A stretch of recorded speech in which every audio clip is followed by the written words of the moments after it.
Oh yes, is Ochako and Deku finally going to be a thing? So what's up guys, Foxen here. I'm gonna get to the Ochako thing in a little bit, but this episode we have more about Hatsume. So the previous episode it seemed that Hatsume became an internet favorite. I wonder why. Either way, this episode you see that Hatsume likes the idea of Deku using his legs. As some of you guys mentioned last time, he really learned this from Kechan and Gran Torino, which honestly Deku needs to get some real training from someone. Deku already has all that power from One for All. Perhaps Deku should ask Ochako for some combat training. And yes, let's talk about Ochako this episode. So, it seems that Ochako's loving Deku's shoot style way too much. She was either getting so distracted, or she's so much in love that she was freaking floating away. Ochako is a picture of being head over heels over your crush. And perhaps Ochako's getting jealous of Hatsume. I mean, just seeing another woman on top of your man, that's gotta get you worried. By the way, did you notice Ochako looking at sweaty Deku outside the window? I guess that's how she likes them.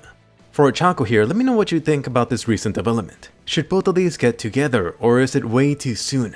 Either way, please just don't be Sakura. Watch, Horikoshi's gonna pull a Baruto's dad on us. Deku's gonna end up with a pink alien girl, or invisible girl. How sad would that be? By the way, don't let Ochako's love distract you from this. Did you notice? We had the part about Ochako floating in the air. Right here, notice how she didn't get sick this time from using her quirk on herself. So talk about progressing or strengthening your quirk. It's all about the little details. Anyway, as for the ball exam, so this episode we're finding out there's a UA school in the West version. I kinda wish they foreshadowed this a little bit. If they did, be sure to correct me. By the way, did anyone notice the low budget Deku and Toga? What was up with these bootleg versions? This totally cannot be a coincidence. By the way, as for Eraserhead, I think he's finally met his match with Miss Joke. You know, that one girl from the sports festival arc. Overall, she seems very suited for him. I definitely ship it. And talking about the little details, I do love that they actually included the overworked Japanese salaryman, which at this point is part of the Japanese culture. If you ever wonder whether this was a real thing, while I was living in Japan, I would often see these guys sleeping on the streets or bus benches at like 3 or 4 AM. It's totally real. Anyway, back to the ball test. So it turns out there's over 150 applicants. Out of these, only 100 will pass. So what was that thing about passing 50%? Right, that's more like 6%. As for the actual heroes playing with our balls, this time around you have a ton of competing heroes. Notice here that of course this goes back to how unfair this is. Some heroes are going to have a huge advantage, while other heroes are going to be at the end of that spectrum.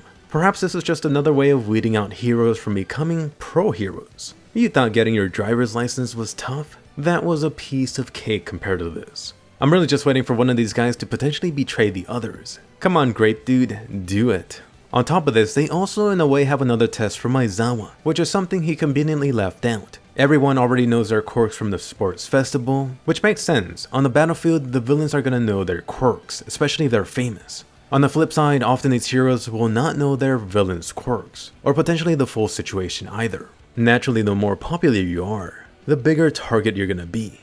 This episode, it was nice to see Deku's shoot style in action, Deku kicking some balls. And I'm just glad to not see his twigs breaking on the first time using this outside of practice.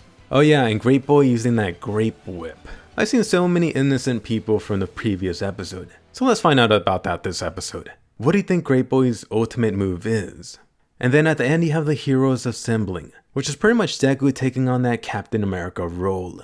But anyway, more important, let me hear from you. Question of the day. Who do you ship together? Deku and Ochako? Or Deku and someone else? And should they even start getting into relationships this early on in the series? And how about Eraserhead? Should that guy take the hint?